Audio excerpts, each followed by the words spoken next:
కాంగ్రెస్ గతంలో ఇచ్చిన 6 గ్యారెంటీలను వెంటనే అమలు చేయాలి, ముప్పు ప్రాంతంలో ఉన్న బాధితులను ఆదుకోవాలని ఈరోజు నేరుగా కలెక్టరేట్ ముట్టడించిన పరిస్థితి. మనతో పాటు మాజీ ఎంపీ, అదేవిధంగా జిల్లా అధ్యక్షుడు, సీనియర్ నాయకులు కూడా ఉన్నారు. మనం మాట్లాడించే ప్రయత్నం చేద్దాం. ఏంటన్నా ఏంది అసలు పరిస్థితి? చాలా రోజుల తర్వాత మళ్ళీ అలజడి చేస్తున్నారా? ఏంది అసలు? అలజడి ఏం లేదన్నా, ప్రజా సమస్యలు ఎప్పుడు ఉంటే అప్పుడు మేము సమస్యల మీద స్పందించడం భారతీయ జనతా పార్టీ లక్షణము.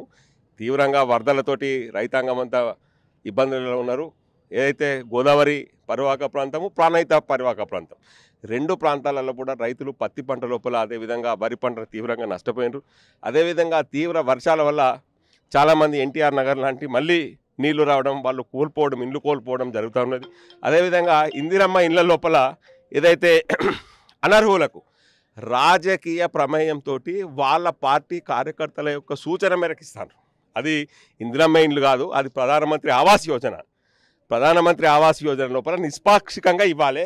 కానీ కాంగ్రెస్ పార్టీ వాళ్ళు రేవంత్ రెడ్డి ఇంట్లోకి వెళ్ళి వాళ్ళు ఏదో వాళ్ళ నాన్న సంపాదించిన ఆస్తులకి వెళ్ళి ఇచ్చినట్టు ఫీల్ అయ్యకుంటూ వాళ్ళ కార్యకర్తలకు ఇస్తాడు. దీన్ని కూడా విచారణ జరిపించాలని వాళ్ళ కలెక్టర్కి వినతిపత్రం ఇచ్చినాం. ఏంటి అంటే ఎట్లుంది అంటే గ్రామాలలో తిరుగుతున్నారు, రకరకాల పేర్లతో ముందుకు పోతున్నారు, ఇంటరాక్ట్ అవుతున్నారు, ఎట్లుంది రెస్పాన్స్?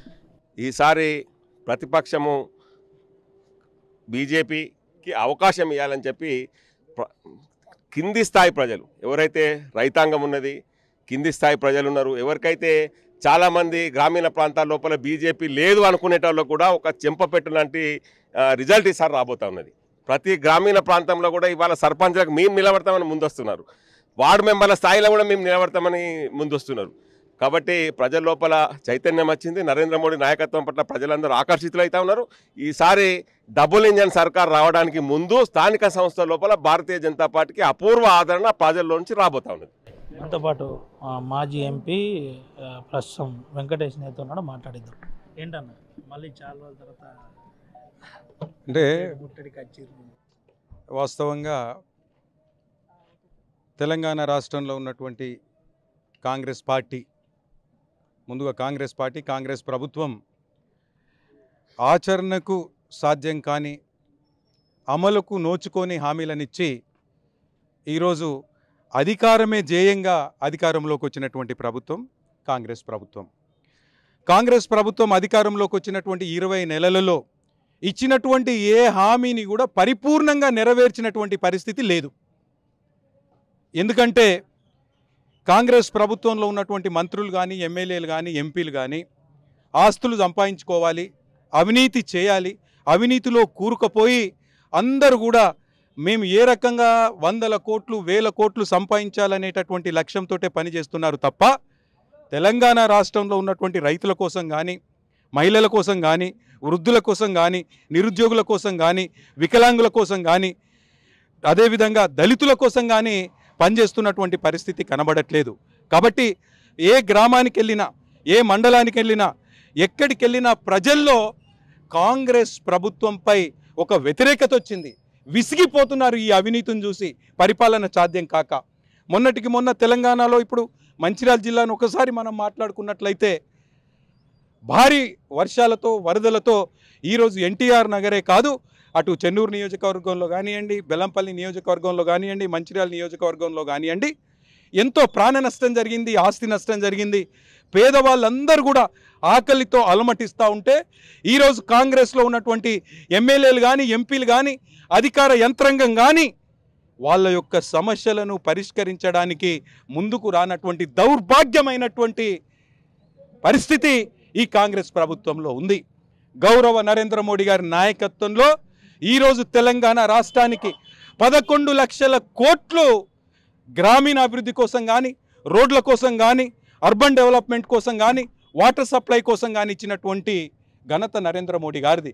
కానీ ఈ రాష్ట్రంలో పూర్తిగా విఫలమైనటువంటి కాంగ్రెస్ పార్టీ అబద్ధాలతో ఈ కేంద్ర ప్రభుత్వం మోడీ గారు ఇచ్చినటువంటి నిధులని దారి మళ్లించి మా నిధులని సిగ్గు లేకుండా ఎమ్మెల్యేలు, మంత్రులు చెప్పుకున్నటువంటి దౌర్భాగ్యమైనటువంటి పరిస్థితి తెలంగాణ రాష్ట్రంలో ఉంది. కాబట్టి మరొకసారి భారతీయ జనతా పార్టీ మంచిర్యాల జిల్లా మా అధ్యక్షులు వెంకటేష్ గౌడ్ గారి నాయకత్వంలో, మా సీనియర్ నాయకుల నాయకత్వంలో ఈరోజు ఈ మంచిర్యాల జిల్లాలో ఉన్నటువంటి సింగరేణి కార్మికులకు ఏదైతే పట్టాలు కేటాయిస్తామని చెప్పేసేసి వాళ్ళ ఎన్నికల మేనిఫెస్టోలో ఉందో ఆ పట్టాలు కేటాయించాలని చెప్పి కలెక్టర్ గారిని కలవడం జరిగింది.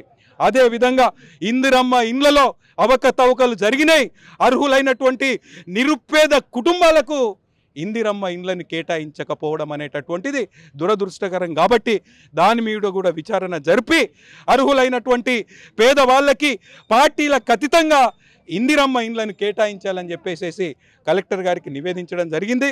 ఇక ఈ పరిపాలన చేతగాకపోతే రేవంత్ రెడ్డి గారి నాయకత్వంలో విఫలమైనటువంటి కాంగ్రెస్ ప్రభుత్వం, అవినీతిలో కూరుకుపోయినటువంటి కాంగ్రెస్ ప్రభుత్వం, నిరుద్యోగుల జీవితాలతో ఆటలాడుకున్నటువంటి కాంగ్రెస్ ప్రభుత్వం, దళిత వ్యతిరేక కాంగ్రెస్ ప్రభుత్వం, సిపిఎస్ ఉద్యోగులకు ఇచ్చినటువంటి హామీని నెరవేర్చని కాంగ్రెస్ ప్రభుత్వం, చాతగాని దద్దమ్మ ప్రభుత్వం రాజీనామా చేయాలి. ప్రజలందరూ బీజేపీ వైపు చూస్తున్నారు. బీజేపీ ప్రభుత్వం ఏర్పాటు చేసినట్లయితే రైతులకు న్యాయం జరుగుతుంది, నిరుద్యోగులకు రాజ్యం జరుగుతుంది, దళితులకు న్యాయం జరుగుతుంది, ఉద్యోగులకు న్యాయం జరుగుతుంది అనేటటువంటి భావన తెలంగాణ ప్రజల్లో ఉంది. కాబట్టి మరొకసారి రేవంత్ రెడ్డి గారి కాంగ్రెస్ ప్రభుత్వం సిగ్గు లేకుండా అన్నిట్లలో విఫలమైంది కాబట్టి రాజీనామా చేయాలని చెప్పేసి భారతీయ జనతా పార్టీ డిమాండ్ చేస్తూ ఉంది. అన్న ఏంటి చెన్నూరు జరుగుతున్నారు, ఎట్లుంది? చెన్నూరు నియోజకవర్గం నుంచి ఎన్నికైన ఎమ్మెల్యే గారు 20 నెలల పాటు ఆయన కొడుకుకు పదవి ఇవ్వడానికి మరి ఆయన మంత్రి పదవి కొరకు తిరిగింది. కానీ ఇక్కడ పేద ప్రజలు ప్రాణహిత గోదావరి పరివాహక ప్రాంతాల్లో పంటలు నష్టపోయి రైతాంగాన్ని కనీసం పరామర్శించలేదు. వాళ్ళకు అదే విపక్ష పార్టీలో ఉన్నప్పుడు అదే రైతాంగానికి 50,000 నష్టపరిహారం డిమాండ్ చేశారు. అదృష్టవశాత్తు ఇవాళ ఆయననే మంత్రిగా ఉన్నారు. ఇలా మంత్రిగా ఉన్నారు కాబట్టి కనీసం ₹1,00,000 నష్టపరిహారం ఇస్తారని రైతులు ఎదురు చూస్తున్నారు. కరకట్టలు నిర్మించాలా, వరద రాకుండా శాశ్వత చర్యల కింద చెన్నూరు కరకట్టలు నిర్మించాలా. ఆయన ఇచ్చిన 40,000 ఉద్యోగులు రాక ఉద్యోగులు ఆటోలు నడుపుకుంటూ హోటల్లో పనిచేసుకుంటూ జీవనం గడుపుతున్నారు. ఇక్కడ కాకుండా ఆయన గుజరాత్లో మరి పరిశ్రమ నెలకొల్పండి రాహుల్ గాంధీ గారిని తీసుకుపోయి. కాబట్టి ఇక్కడ ప్రాంత ప్రజలతోని ఎన్నికై ఓట్లతో ఎన్నికై అక్కడ గుజరాత్లో మరి పరిశ్రమలు స్థాపిస్తే ఎంతవరకు కరెక్ట్ అని ప్రజలు చాలా చోట్ల అనుకుంటున్నారు. ఈసారి ఆయన గడ్డు పరిస్థితి ఉంది. ఆ గడ్డు పరిస్థితి ఎట్లా ఉంది అనేది ఇప్పుడు మనం మొన్న దేవాపూర్ ఓరియంట్ సిమెంట్ ఫ్యాక్టరీ ఎన్నికల్లో తెలిసిపోయింది. రాబోయే రోజుల్లో ఆయనను పొందబెట్టుడు ఖాయం. మంచిర్యాలలో ఇక్కడ ఉన్నటువంటి జిల్లాలో ఉన్నటువంటి ప్రజా వ్యతిరేక ప్రభుత్వం ఇవాళ ఆ ప్రజలు ఎంత అవస్థలు పడతా ఉన్నారన్నది మనం చూస్తూ ఉన్నాం. ఇటు దిక్కు వరదలు, అటు రైతులకు పంట నష్టం, ఇంతకుముందు మా పెద్దలు చెప్పినట్టు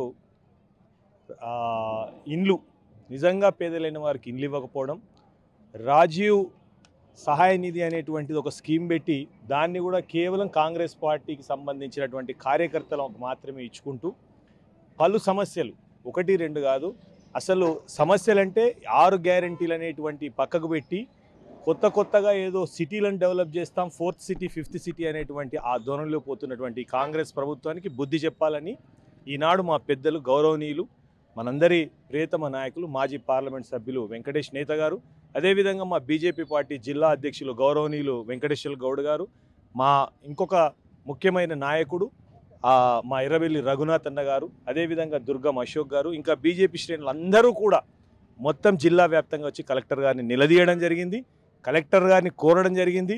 గత ప్రభుత్వం ఏ విధంగానైతే ఇక్కడ ప్రజలను మోసం చేసిందో ఈ ప్రభుత్వం కూడా అదే విధంగా మోసం చేస్తూ ఉంది. ఇక్కడ వరదలలో చిక్కుకుంటే కనీసం పరామర్శ కాదు కదా, వారికి ఆ ప్రభుత్వం కూడా 10,000 రూపాయలు ఒక్కొక్క ఇంటికి సహాయం చేస్తామని చెప్పారు. ఈ ప్రభుత్వం అయితే ఆ 10,000 ఊసు కూడా లేదు.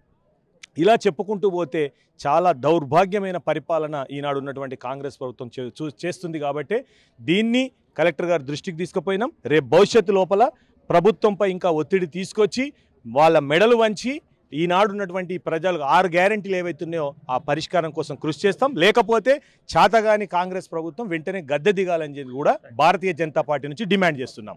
ఇది పరిస్థితి. భారతీయ జనతా పార్టీ డిమాండ్ చేస్తుంది, ప్రభుత్వం చేత కాకపోతే రిజైన్ చేయాలి. 6 గ్యారెంటీల పేరుతో అధికారంలో వచ్చిన ప్రభుత్వం వెంటనే 6 గ్యారెంటీలు నెరవేర్చాలి. ఫ్లడ్లో ఇబ్బంది పడుతున్న వారికి సహాయం అందించాలని చెబుతున్న పరిస్థితి. దీంతో పాటు ఇంద్రమ్మ ఇండ్లలో అవకతవకలు జరిగాయి, వాటిని వెంటనే సరిచేయాలి. సరిచేయకపోతే ఆందోళన తీవ్రతరం చేస్తామని బీజేపీ నాయకులు చెబుతున్న పరిస్థితి. సుమత రవినాయక్, RTV, ఆదిలాబాద్.